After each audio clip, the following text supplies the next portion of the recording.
Nama saya Aili. Dan saya Katerina. Hari ini, saya akan menemu bual pengawas perpustakaan. Dan saya akan menemu bual pengawas sekolah. Let's get right into it. Apakah nama anda? Nama saya adalah Adilah Nur Humaira binti Muhammad Hafiz. Apakah perasaan anda bila menjadi ketua pengawas pusat sumber? Saya berasa amat terkejut bila dapat berita. Saya rasa amat gembira juga. Apakah tanggungjawab awak sebagai ketua pengawas pusat sumber? Tanggungjawab saya adalah untuk memeriksa pengawas-pengawas lain diorang bertugas atau tidak. Jika tidak, saya akan beritahu guru pusat sumber. Seronokkah tak anda menjadi sebagai ketua pengawas pusat sumber? Sangat gembira. Siapakah nama anda? Nama saya Nur Aili Azhara binti Muhammad Faisal. Apakah perasaan anda bila menjadi pengawas pusat sumber? Saya sangat happy dan sangat kagum. Apakah tanggungjawab sebagai pengawas pusat sumber? Tanggungjawab saya sebagai pengawas pusat sumber adalah untuk menyusun buku dan catat buku yang dipinjam oleh murid-murid. Seronok tak menjadi sebagai ketua pengawas pusat sumber? Seronok. Apakah nama anda?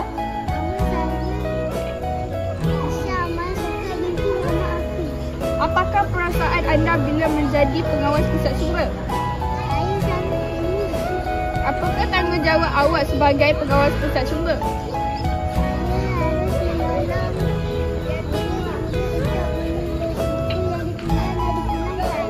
Seronok tak anda menjadi pengawas pusat sumber? Terima kasih. Apakah nama anda? Daniel Rizki.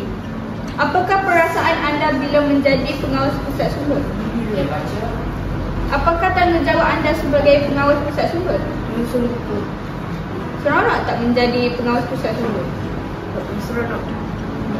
Apakah nama anda? Nama saya Muhammad Firas Angelin bin Abdullah. Apakah perasaan anda bila menjadi pengawas pusat sumber? Sangat gembira. Apakah tanggungjawab awak sebagai pengawas pusat sumber? Tanggungjawab saya ialah menyusun buku di perpustakaan.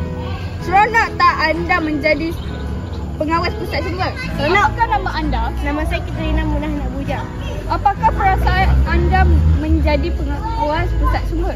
Saya sangat bahagia. Apakah tanggungjawab anda sebagai pengawas pusat sumber? Saya perlu menyusun buku dan menulis kod. Seronok tak menjadi sebagai pengawas pusat sumber? Sangat seronok sebab saya sangat teruja. Terima kasih. Dahil nama anda? Nama saya Ibu Aimah binti Muhammad Khairul Azwan. Apakah tanggungjawab sebagai ketua pengawas sekolah? Tanggungjawab sebagai ketua pengawas sekolah ialah memantau murid-murid atau pengawas-pengawas melakukan tugas-tugas mereka. Seronok tak menjadi sebagai ketua pengawas sekolah? Sangat seronok. Terima kasih. Anda? Nama saya Aini Najwa, anak perempuan Aini.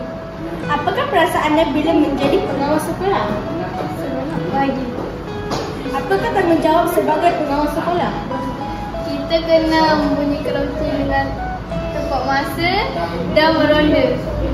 Seronok tak menjadi sebagai pengawas sekolah? Seronok. Nama anda? Duriya Hanina binti Jafar. Apakah perasaan anda bila menjadi pengawas sekolah? Terkejut, campur bahagia. Apakah tanggungjawab sebagai pengawas sekolah?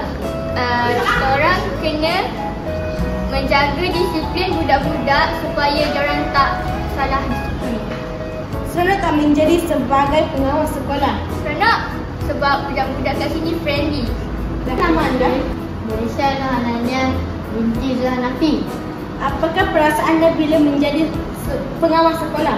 Saya rasa bahagia banyak-banyak. Apakah tanggungjawab sebagai pengawas sekolah? Saya perlu menjaga murid yang nakal-nakal. Seronok tak menjadi sebagai pengawas sekolah? Seronok. Siapakah nama anda? Arif bin Muhammad. Apakah perasaan anda bila menjadi pengawas sekolah? Bahagia. Apakah tanggungjawab sebagai pengawas sekolah? Saya perlu menjaga murid-murid supaya berdisiplin. Seronok tak menjadi sebagai pengawas sekolah? Seronok. Apakah nama anda? Nama saya Panur Anusirah binti Muhammad Sabi. Apakah perasaan anda bila menjadi pengawas sekolah? Perasaan saya sangat gembira. Apakah tanggungjawab sebagai pengawas sekolah? Tanggungjawab sebagai pengawas sekolah adalah menjaga kanak-kanak menjadi sebagai pengawas sekolah?